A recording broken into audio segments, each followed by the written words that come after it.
যার বিশিষ্ট নজরুল গবেষক তার বক্তৃতার পর আমার মনে হলো যে তিনি যেমন কবি নজরুলের বিদ্রোহের কবি দ্রোহের কবি নজরুলের পংক্তিগুলো উচ্চারণ করছিলেন, ঠিক সেই মুহূর্তে আমি স্থির করলাম যে আমিও যদি আমাদের জাতীয় কবি, আমাদের বিদ্রোহী কবি কাজী নজরুলের ভাষায় যদি আমি বলতে ইচ্ছে করে, আমি নৃত্য পাগল ছন্দ, আমি আপনার তালে নেচে যাই, আমি মুক্ত জীবন আনন্দ। এই মুক্ত পরিবেশে আপনাদের সামনে এসে যখন আমি এরকম একটি পংক্তি উচ্চারণ করবার জন্য মনস্থির করেছি, ঠিক সেই মুহূর্তে আমার সামনে ভেসে উঠেছে অসংখ্য গুলিবিদ্ধ লাশের ছিন্ন, অসংখ্য মানুষের গুম খুনের আহাজারি, পরিবারের আহাজারি। তখন আমার আবার বলতে ইচ্ছে করছে, মহাবিদ্রোহী রণক্লান্ত, আমি সেই দিন হব শান্ত, যবে উৎপীড়িতের ক্রন্দন রোল আকাশে বাতাসে ধ্বনিবে না, ফ্যাসিস্ট হাসিনার খড়গ কৃপান ভীম রণভূমে রণিবে না। যে বাংলাদেশের অভ্যুদয় ঘটেছিল একটি সশস্ত্র সংগ্রাম এবং বিপ্লবের মধ্য দিয়ে, মুক্তিযুদ্ধের মধ্য দিয়ে, যার চেতনা ছিল বাংলাদেশ একটি বৈষম্যহীন রাষ্ট্র থাকবে, গণতন্ত্র প্রতিষ্ঠা হবে, আমাদের অধিকার আমরা ফিরে পাব, সেই বাংলাদেশকে কিভাবে এই তাবেদার ফ্যাসিস্ট সরকার 15টি বছর যেভাবে মানুষকে আষ্টে পৃষ্ঠে বেঁধে রেখেছিল, মানুষের অধিকারগুলোকে, মানুষের বেঁচে থাকার অধিকারগুলোকে, সেটি আর বলার অপেক্ষা রাখে না। আমি এই দিকে যাব না, সেটি চর্বিত চর্বণ হবে, কারণ আপনারাই সবচেয়ে বেশি ভুক্তভোগী। অনেকে বলছিলেন যে আমরা যারা বাইরে থেকে কাজ করার সুযোগ হয়েছে, আমি কালকেও বলেছি যে আমরা কিন্তু একটা সুবিধাজনক স্থান থেকে কথা বলেছি, অর্থাৎ আমার ব্যক্তিগত নিরাপত্তাটা কিন্তু সেখানে হুমকির মধ্যে ছিল না, যদিও আমাদের পরিবারের হুমকির মধ্যে ছিল। আমি পরিবারের বিষয়টি সামনে আনতে চাই না, কিন্তু আপনারা যারা প্রত্যেকে বাংলাদেশে থাকা এবং বাংলাদেশের থেকে মুক্ত মতের চর্চা করা, এটি ছিল সবচেয়ে বড় চ্যালেঞ্জ, সবচেয়ে বড় বীরত্ব। এই বীরত্ব যারা দেখিয়েছে তারাই বীর শ্রেষ্ঠ আমি মনে করি, এবং এই বীরত্ব দেখাতে গিয়ে যাদের বুকের তাজা রক্তে রঞ্জিত হয়েছে তারাই হচ্ছে সবচেয়ে বড় বীর শ্রেষ্ঠ, এবং তাদের আজকের এই দিনে তাদের জন্য আমি মহান আল্লাহ রাব্বুল আলামিনের দরবারে শহীদি যাতে মর্যাদা দান করেন সেটি প্রার্থনা করছি। বাংলাদেশের 15 বছরের যে শাসন, 15 বছরের যে শোষণ, এটি কিন্তু একদিনে অর্জিত হয়নি। এই যে অর্জন, এটি একটি দীর্ঘ সংগ্রামের ফসল। বাংলাদেশে অসংখ্য মানুষ গুম হয়েছে, খুন হয়েছে, রাতের আধারে তুলে নেওয়া হয়েছে, এবং বাংলাদেশের মানুষকে প্রতিনিয়ত একটি ভয়ের মধ্যে, একটি ভীতির সংস্কৃতি চালু করা হয়েছিল। প্রতিনিয়ত মানুষ আটকে উঠত, এই বুঝি কোনো মাইক্রোবাস আমাকে ফলো করছে, এই বুঝি আমাকে তুলে নিয়ে যাবে, এই বুঝি হয়তো আমাকে ইলিয়াস আলীর ভাগ্য বরণ করতে হতে পারে। এরকম একটি ভীতিকর পরিস্থিতির মধ্য দিয়ে প্রতিটি মানুষকে জীবনযাপন করতে হয়েছে। কিন্তু সব শেষের সফলতা যেটি, সেটিও আমাদেরকে অত্যন্ত শ্রদ্ধার চোখে দেখতে হবে, স্মরণ করতে হবে। প্রায় হাজারো ছাত্র, যাদের বিরুদ্ধে কোনো মামলা ছিল না, যারা কোনো রাজনৈতিক দলের কর্মী নয়, কেবল তারা চেয়েছিল একটি সাধারণ অধিকার। এই অধিকার চাইতে গিয়ে শেখ হাসিনার যে দেখামাত্র গুলির নির্দেশ দিয়ে 1000-এরও বেশি ছাত্রের জীবন কেড়ে নেওয়া হয়েছে। আমরা হয়তো সেখানে এখন হয়তো একটু আনন্দ উল্লাস করছি, আমরা হয়তো তৃপ্তির প্রকাশ করছি, কিন্তু একবার ভাবুন ওই পরিবারের কথা, যে যার গেছে সে জানে সে কি হারিয়েছে। এখনো সে, তার মা অপেক্ষা করছে, এই বুঝি তার ছেলে ফিরবে।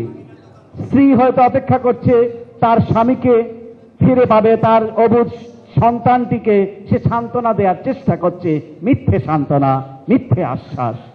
এই পরিবারগুলো যে হারিয়েছে, যেই স্যাক্রিফাইস, এটি হচ্ছে সবচেয়ে বড় স্যাক্রিফাইস, এটি হচ্ছে সবচেয়ে বড় বিসর্জন।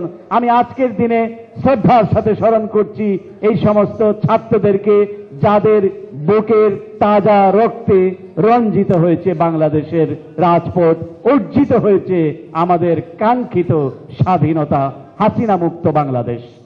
এখনো কিন্তু আমাদের যেটি অনেকে বলছিলেন, আমাদের সবুজ ভাই, আব্দুল্লাহ ভাই, আবদাল ভাই অনেকে বলেছেন, ইলিয়াস খান, যে তারা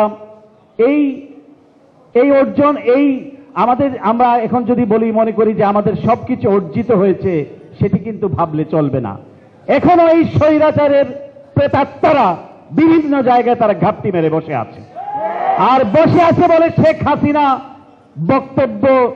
এই বক্তব্য প্রচার করার সাহস পায় যে সে নাকি খুব কাছাকাছি আছে, খুব তাড়াতাড়ি চলে আসবে।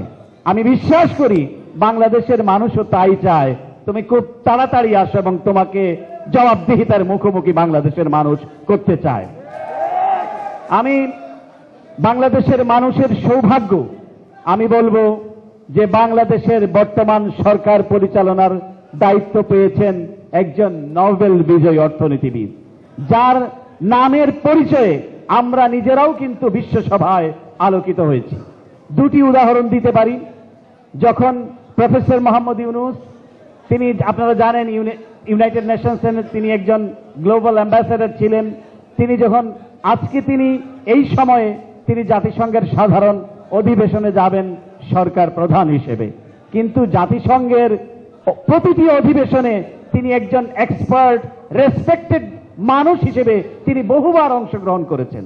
একটি অনুষ্ঠান থেকে আমি যখন দেখলাম যে তার এক অনুষ্ঠানে তিনি বক্তৃতা করছিলেন, আমি সেখানে উপস্থিত ছিলাম। আমার পাশেই ছিলেন একটু বয়স্ক দুজন ভদ্র মহিলা, দুজন মানুষ, একজন ভদ্র মহিলা, একজন ভদ্র মহোদয়। তারা প্রায় 70 ঊর্ধ্ব বয়স্ক, অবশ্যই তারা শ্বেতাঙ্গ মানুষ। প্রফেসর ইউনূস যখন তার বক্তৃতা রাখছিলেন, তখন দেখি ওই দুইজন মানুষের চোখ দিয়ে টোল টোল করে পানি পড়ছে। আমার মনে হচ্ছিল যে প্রফেসর ইউনূস যে বক্তৃতা রাখছেন এটা কিন্তু কান্নার কোনো বিষয় নয়, মানে ওই মুহূর্তে, কিন্তু তারা কাঁদছে। আমি জিজ্ঞেস করলাম অনুষ্ঠান শেষে যে আপনারা কাঁদছিলেন কেন প্রফেসর ইউনূস যখন বক্তৃতা করছিলেন? উনি বললেন যে we can believe professor Yunus speaking in front of us. এই জন্য আমরা কাঁদছি যে প্রফেসর ইউনূসের বক্তব্য, ব্যাংকার অফ দ্য পুয়ার, তার বক্তব্য আমরা সামনে থেকে শুনতে পাচ্ছি। এইরকম একটা রেসপেক্টেড জায়গায়, সম্মানের জায়গায় আপনাদের যে আপৎকালীন অভিভাবক, আমি বলবো এই ট্রানজিশনের যিনি দায়িত্ব নিয়েছেন, একটি বিপ্লবের মধ্য দিয়ে যে সরকার প্রতিষ্ঠিত হয়েছে, এই বিপ্লবী সরকারের যিনি প্রধান হয়েছেন, তার অবস্থান সারা গ্লোবালি। পক্ষান্তরে শেখ হাসিনার যখন সেখানে যেত তার বিশাল বহর নিয়ে, 200 জনের বিহল নিয়ে, তো আমি বললাম যে oh you are from Bangladesh? বলতেছে are you from Bangladesh? Yes I am from. Oh this lady is your prime minister? Oh my God, such a women. মানে এইভাবে ঘৃণার চোখে, বিদ্রুপের চোখে এই মহিলাটিকে দেখা হতো সারা গ্লোবাল প্ল্যাটফর্মে। তো আমরা অবশ্য বলতাম না সে আমাদের গণতন্ত্র ধ্বংস করেছে, আমরা গণতন্ত্র পুনরুদ্ধারের জন্য আমরা সংগ্রাম করছি। তো যখন প্রফেসর ইউনূসের নেতৃত্বে এরকম একটি সরকার গঠিত হয়েছে, আমি রবীন্দ্রনাথের একটি কথা আছে, তোমার পতাকা যাহারে দাও তাহারে বহিবারে দিও শক্তি। আপনারা যে দায়িত্বটুকু পেয়েছেন, এই দায়িত্বটুকু কিন্তু এদেশের শ্রমিক, কৃষক, মেহনতি মানুষ, ছাত্র জনতার একটি আমানতদারি। প্রত্যেকটি উপদেষ্টা পরিষদের সদস্যকে এটি খেয়াল রাখতে হবে, এই আমানতদারির খেয়ানত যাতে না হয়।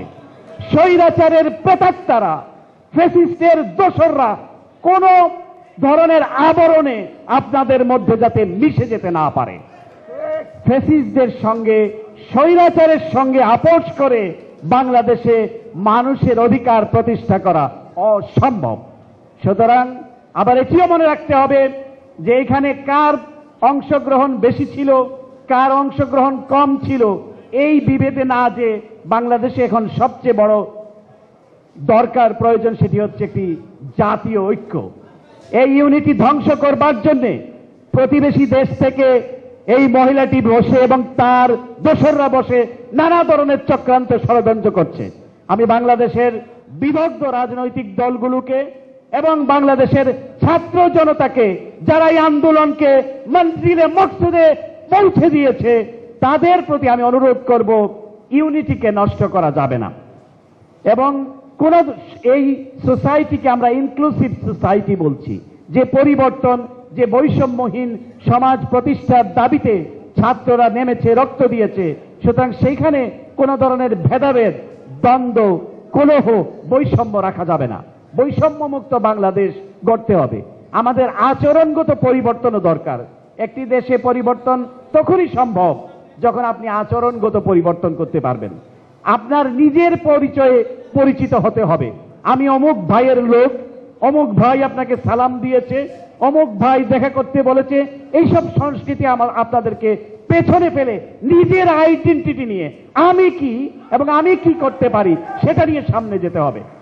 এবং এই যে ফুল দেওয়ার যে একটা প্রবণতা, আমি আসলে কাউকে হার্ট করতে চাই না, তবে এইটাও খুব ভালো লক্ষণ নয় যেই পরিবর্তনের কথা আমরা চাইছি, যেই পরিবর্তনের প্রত্যাশা আমরা করছি।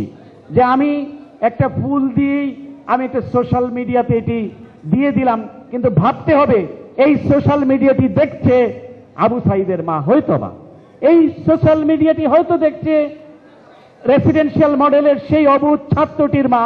তখন তার মনের কি আকুতি হতে পারে সেটিও আপনাদেরকে বিবেচনায় রাখতে হবে। সুতরাং আবেগের বশে, ঝোঁকের বশে আমরা কিন্তু আমাদের বিবেক বোধকে, আমরা আমাদের এই যে সহানুভূতি, সহমর্মিতা, সেটাকে আমরা যাতে বিসর্জন না দিই সেটিও আপনাদেরকে মনে রাখতে হবে। বাংলাদেশের আজকে আমি বাংলাদেশের মিডিয়ার যে অবস্থা দেখছি, যে বাংলাদেশে তারা খুবই এই মুহূর্তে মনে হচ্ছে যে খুব স্বাধীনতা তারা এনজয় করছেন, এবং তারা অনেকেই দেখেছি যে খুব রাতারাতি সকল মিডিয়ার কথা বলছি, সবাই নয়, তাদের খোলস বদলে ফেলেছেন। তবে আমি এটি পজিটিভলি এইভাবে নিতে চাই, আমি কোন মিডিয়ার বন্ধের বিপক্ষে নই, কারণ আমি মুক্ত মতে বিশ্বাস করি। আমি চাই প্রতিটি মিডিয়া, ইলেকট্রনিক হোক অথবা প্রিন্ট হোক, তারা তাদের স্বমহিমায় প্রতিষ্ঠিত হবে পেশাদারিত্বের ভিত্তিতে। যে সমস্ত লুটেরা, যে সমস্ত দুর্নীতিবাজদেরকে শেখ হাসিনা এই মিডিয়াগুলোর লাইসেন্স দিয়েছে, এই মিডিয়াগুলোকে জনগণের মিডিয়া, জনগণের মালিকানায় নিয়ে আসতে হবে। এখানে জনগণের অংশীদারিত্ব প্রতিষ্ঠিত করতে হবে। কোন ব্যবসায়ীর মুনাফা লাভের জন্য অথবা তার চোরা কারবারির উইপেন হিসেবে এই মিডিয়াটি যাতে ব্যবহার না হয়। যারা সাংবাদিক আছেন, আমরা জানি আপনাদের অনেকের সঙ্গে যোগাযোগ হতো যারা ঈদের দিনেও একটু ভালো বাজার করতে পারতেন না, তাদের সন্তানদেরকে একটা বাচ্চাদের জন্য কাপড় কিনতে পারতেন না, কিন্তু তাদের নীতির সাথে, নৈতিকতার সাথে আপোষ করেননি। এখন চাইবে এই সমস্ত মিডিয়া মোগলরা আপনাদের মধ্যে ডিস্ট্রিবিউট করে, সুবিধা ডিস্ট্রিবিউট করে আপনাদেরকে কাছে বেড়ানোর। মনে রাখতে হবে যে নীতি নৈতিকতা দিয়ে, যে স্যাক্রিফাইস করে আপনারা 15টা বছর আপনারা কাটিয়েছেন, কোন মিডিয়া মোগলের কোন দুর্বৃত্ত, কোন লুটেরার কাছে আপনারা বিবেক বন্ধ করবেন না, সেটি আপনাদের কাছে আমার স্বনির্বন্ধ অনুরোধ। এই দুনিয়া আপনি কতদিনে বা বাঁচবেন, কিন্তু এই যে ইতিহাস রেখে যাবেন, আপনার যে প্রজন্ম দেখবে যে আমার বাবা ছিল একজন সাহসী সাংবাদিক, তার গর্বিত উত্তরাধিকার আমি কোন ধরনের মিডিয়া দুর্বৃত্তের কাছে আমার বাবা নথি স্বীকার করেনি। সেটি হচ্ছে আপনার গর্বের জায়গা, সেটি হচ্ছে আপনার প্রেরণার জায়গা। আমি জানি আপনাদের কষ্ট হচ্ছে, কিন্তু এই কষ্টের সুফল কোন একজন যাতে ভোগ না করে, সকলে মিলে সকলের মালিকানা প্রতিষ্ঠিত করতে হবে। কারণ এই সমস্ত মিডিয়াতে আপনাদেরকে একসময় চাকরি দেয়নি আপনি বিরুদ্ধ মত পোষণ করেন বলে। এখন হয়তো তারা চাইবে আপনাকে পকেটে ভরে, হ্যাঁ মুশফিকুল ফজল আনসারী তো আমার লোক, কাজে আমি তো সব ধরনের সুবিধা পাবো এবং খুব কাছাকাছি পৌঁছে যেতে পারবো। এটি যাতে না হয়, সুতরাং আপনাকে এটি মনে রাখতে হবে। এবং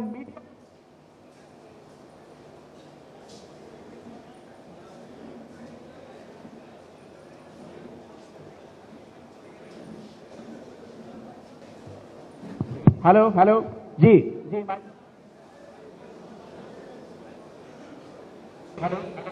আপনারা শুনতে পাচ্ছেন? এখন আপনারা যারা এতদিন নানা কষ্টের কারণে, এখন যারা মিডিয়া, যারা খবর প্রকাশ করতে পারছেন অথবা অ্যানালিস্ট দিতে পারছেন, এখন আপনাদেরকে ওইটি মনে রাখতে হবে যে আপনারা কোনো ইন্ধনে পা দিবেন না, কোনো ষড়যন্ত্রে পা দিবেন না, জাতীয় ঐক্যকে অটুট রাখতে আপনারা ভূমিকা রাখবেন। যে ক্ষতি আপনাদের হয়েছে, যে ক্ষতি আমাদের হয়েছে, এই ক্ষতিকে পুষিয়ে নিতে হবে আমাদেরকে সাদাকে সাদা এবং কালোকে কালো বলে।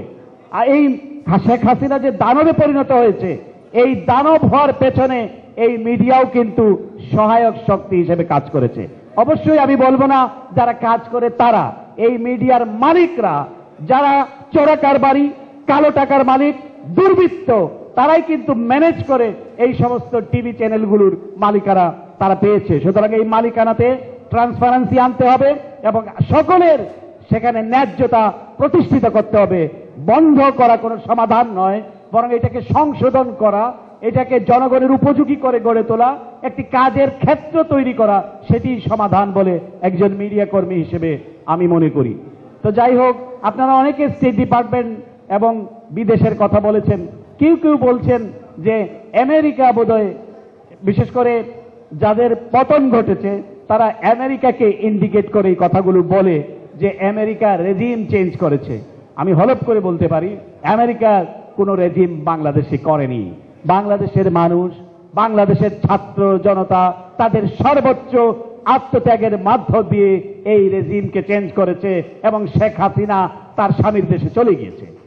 আমি ভারতের পলিটিশিয়ানদেরকে বলেছি, তাদের প্রাক্তন ফরেন মিনিস্টারকে বলেছি, সেদিনও আমি ভারতের বিরোধী দলীয় নেতা রাহুল গান্ধীকে বলেছি, আমি অন রেকর্ড বলতে চাই, আমি বলেছি যে আপনারা শুধু বাংলাদেশের সম্পর্কের ক্ষেত্রে একটি দল এবং একজন ব্যক্তিকে আপনারা বেছে নিয়েছেন এবং সমগ্র বাংলাদেশিকে আপনারা প্রতিপক্ষ বানিয়েছেন।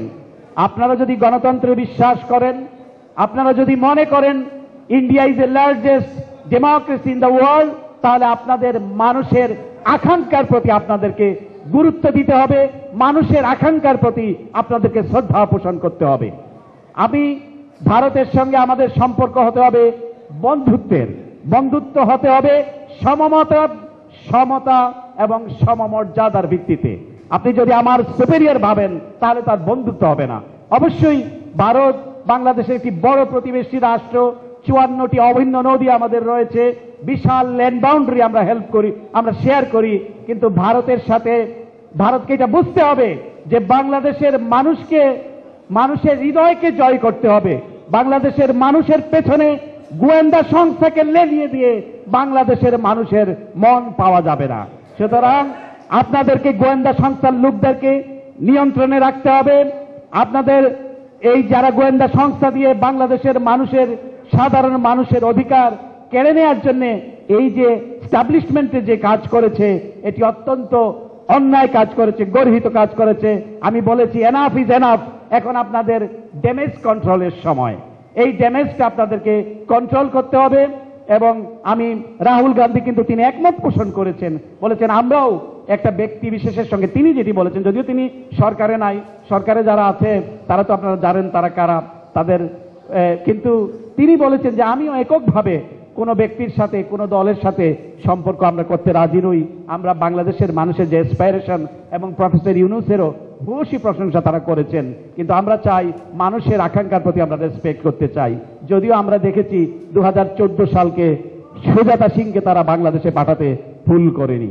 সুতরাং এই ভুলগুলি আর করা যাবে না এবং বাংলাদেশের মানুষকে দমিয়ে রাখার অথবা পারচেজ করার চেষ্টা নয়াদিল্লি যাতে আর না করে। আমাদের পরিষ্কার কথা, আমরা স্বাধীন জাতি, আমাদের সক্রিয়তা, আমাদের ব্যক্তিত্ববোধ, আমাদের স্বতন্ত্রবোধ সবকিছুর সম্মিলন ঘটিয়ে আমরা বাংলাদেশকে সামনের দিকে এগিয়ে নিয়ে যাব। এবং আমি বিশ্বাস করি প্রফেসর মোহাম্মদ ইউনূস, আমি যতটুকু তাকে চিনি, তিনি একজন নির্লোভ ব্যক্তি। অসংখ্য অর্জন তার রয়েছে, নোবেল প্রাইজের মতো প্রাইজ, যুক্তরাষ্ট্রের দুটি সবচেয়ে বড় সম্মাননা পুরস্কার তিনি পেয়েছেন, আপনারা জানেন, প্রেসিডেন্ট গোল্ড মেডেল এবং কংগ্রেশনাল মেডেল, অর্থাৎ বোথ দি হাউস তাকে এই অ্যাওয়ার্ডটি প্রদান করেছে। এবং আমি বিশ্বাস করি যুক্তরাষ্ট্রের কংগ্রেস, অর্থাৎ সিনেট এবং কংগ্রেস বোথ হাউস তাকে বক্তৃতা দেওয়ার জন্য কংগ্রেসে আমন্ত্রণ জানাবে, আমি এটা বিশ্বাস করি, আমি বলছি না। কারণ যেই কংগ্রেসে যদি নেতানিয়াহু তোমরা বক্তৃতা দিতে আমন্ত্রণ করতে পারো, তোমরা যদি নরেন্দ্র মোদীকে আমন্ত্রণ জানাও, হোয়াই নট প্রফেসর ইউনূস? আমি সেটা তাদেরকে বলেছি। সুতরাং আমরা একটি ভালো জায়গা পেয়েছি যে এই জায়গাটিকে আমরা প্রমোট করতে পারবো। আর বাকি যারা আছেন আমি সকলকে অনুরোধ করব, উপদেষ্টা পরিষদে যারা আছেন তারা অত্যন্ত শ্রদ্ধেয় ব্যক্তিত্ব, তারা তাদের প্রফেশনে অত্যন্ত ভালো দক্ষতার পরিচয় রেখেছেন, কিন্তু আপনাদেরকেও মানুষের পালস কিন্তু রিড করতে জানতে হবে। মানুষের অনুভূতিতে আঘাত দেওয়া যাবে না। এই 15 বছরের দুঃশাসনের বিরুদ্ধে যারা লড়েছে, যারা গুম হয়েছে, খুন হয়েছে, তাদেরকেও আপনাদের অ্যাকাউন্টে নিতে হবে। অবশ্যই ছাত্র জনতা যাদের রক্তে আমরা সফলতা অর্জন করেছি, সেই সঙ্গে সঙ্গে যে গুম হয়েছে, যে পরিবারটি খুন হয়েছে, বেগম খালেদা জিয়ার মতো প্রধানমন্ত্রী যিনি সারা বাংলাদেশে নির্বাচন করে জয়ী হয়েছেন। অনেক মিডিয়া আমাকে বলে, যখন আমি প্রশ্ন করতাম বলতো খালেদা জিয়ার সহকারী প্রেস সচিবের প্রশ্নের জবাবে অ্যাডমিরাল কিরবি এটা বলেন। প্রথমত হলো খালেদা জিয়ার সহকারী প্রেস সচিব হিসেবে আপনি কি সেখানে যেতে পারবেন? আর বেগম খালেদা জিয়ার সহকারী প্রেস সচিব আমি ছিলাম না, আমি ছিলাম বাংলাদেশের নির্বাচিত প্রধানমন্ত্রীর সহকারী প্রেস সচিব। সুতরাং তিনি নির্বাচিত ছিলেন 2001-2006 সালে। এটি আমি এই অংশটিকে আমি গর্বের অংশ মনে করি, আমি লুকানোর জন্য বলছি না। কিন্তু প্রধানমন্ত্রীর অ্যাসিস্ট্যান্ট প্রেস সেক্রেটারি হিসেবে আমি দায়িত্ব পালন করেছি। যেরকম এখন দেখবেন জেন সাকি হোয়াইট হাউসের প্রেস সেক্রেটারি MSNBC-তে কাজ করছে, প্রেসিডেন্ট ট্রাম্পের প্রেস সেক্রেটারি এখন ফক্স নিউজে কাজ করছে। সাংবাদিকতার আপনি দেখতে হবে যে আমি সাংবাদিকতা করতে গিয়ে আমি কোনো ধরনের পক্ষপাত দুষ্ট কিনা। আমি নিজেকে পক্ষপাত দুষ্ট সাংবাদিক বলে দাবি করি। কি কোন পক্ষের? আমি গণতন্ত্রের পক্ষের, মানবাধিকারের পক্ষের, মত প্রকাশের স্বাধীনতার পক্ষের, আমৃত্যু এই পক্ষ আমি লালন করব, ধারণ করব। কোন ধরনের লোভ লালসা আমাকে এই পথ থেকে বিচ্যুত করতে পারবে না। অনেকে জানেন হয়তো এই যে তাদের প্রস্তাবের কথা মিডিয়াতে এসছে, অনেক ধরনের প্রস্তাব তারা আমাদেরকে দিয়েছে। রাষ্ট্রদূতের পদ, সবচেয়ে বড় জায়গা দামি জায়গা আমরা যেখানে থাকি ভার্জিনিয়াতে, সেখানে বাড়ি পর্যন্ত দেওয়ারও প্রস্তাব আমরা পেয়েছি। এবং এই শেখ হাসিনা যখন সর্বশেষ জাতিসংঘে গিয়েছে, হঠাৎ একটি টেলিফোন বেজে উঠল, আমি আননোন টেলিফোন। তারপর খুব বাচ্চা দেখে আমি ধরার পরে বলল আমি লেফটেন্যান্ট জেনারেল মুজিব না কি নাম বলল, ওই ওদের পূর্বপুরুষের নাম। তো বলল যে আমি মাননীয় প্রধানমন্ত্রীর সামরিক সচিব বলছি, মাননীয় প্রধানমন্ত্রী আপনার সঙ্গে এক কাপ চা খেতে চান। তা আমি বললাম যে আপনারা চায়ের সংস্কৃতিটা কি আটলান্টিক অপারে নিয়ে আসছেন? টুঙ্গিপাড়ার থেকে এখন আটলান্টিকের অপারে আপনারা চায়ের সংস্কৃতিটা নিয়ে আসছেন। Minded general, it is United states. তা আমাকে বলল না আমি কিন্তু আমাকে ইমপ্রেস করার জন্য সে আমাকে বলল যে আমি কিন্তু ম্যাডামের SSF এ ছিলাম। আমরা ম্যাডামের SSF বুঝতে পারি নাই। বলো যে আমি ম্যাডাম যখন প্রধানমন্ত্রী ছিলেন তখন আমি SSF এ কাজ করতাম। আমি বললাম যে সেই বিবেচনায় কি হাসিনা, এইভাবেই সেই বিবেচনায় কি হাসিনা আপনাকে SSF এর প্রধান অথবা সামরিক সচিব করেছে, সেটা আমাকে বিশ্বাস করতে বলেন? বললো আমি ভাই আপনার সঙ্গে আসলে তর্কে পারবো না, বুঝেন তো আমরা চাকরি করি, তো এই জন্য আপনি যদি এক কাপ। আমি বললাম আমার যা কিছু সব কিন্তু পাবলিক, প্রাইভেট কিছু নেই। আমি অবশ্যই শেখ হাসিনাকে দাওয়াত গ্রহণ করব, সেটা পাবলিকলি। আমি তার প্রেস কনফারেন্সে যাব এবং প্রেস কনফারেন্সে গিয়ে আমি পাবলিকলি তার সাথে কথা বলবো। আমি তাকে দুটো প্রশ্ন করব এবং এই দুটো প্রশ্ন আমি আপনাকে অ্যাডভান্স দিয়ে দিচ্ছি। একটি প্রশ্ন হলো যে শেখ হাসিনা যে বাংলাদেশকে কবে তিনি একটি নির্দলীয় নিরপেক্ষ সরকারের কাছে ক্ষমতা হস্তান্তর করে মানুষের উপর থেকে এই জগদ্দল পাথরটি সরিয়ে নেবেন, সেটি আমার প্রথম প্রশ্ন। দ্বিতীয় প্রশ্নটি হচ্ছে যে তিনি কি কোনো শেম অনুভব করেন, কোনো লজ্জা অনুভব করেন যে 700 মানুষকে গুম করে খুন করে ক্ষমতা আঁকড়ে থেকে ইউনাইটেড নেশনসে সরকারি টাকা খরচ করে পিকনিক করতে আসছেন, এতে কোনো লজ্জা অনুভব করেন কিনা?